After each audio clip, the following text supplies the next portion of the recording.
আমাদের বিরোধী দলীয় বন্ধুরা ভাষণ শুনতে চাননি, চলে গিয়েছেন, ভালো কথা।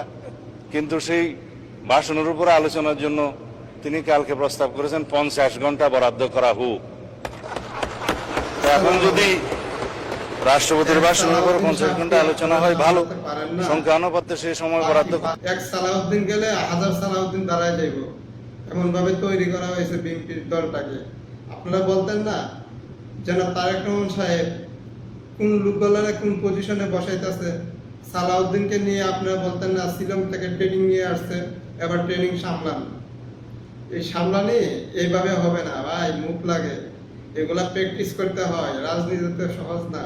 তোমরা যেভাবে ফেসিবাদ সরকার যাওয়ার পরে ভাবছিলা ঢুকে গেছো, না, এত সহজ না।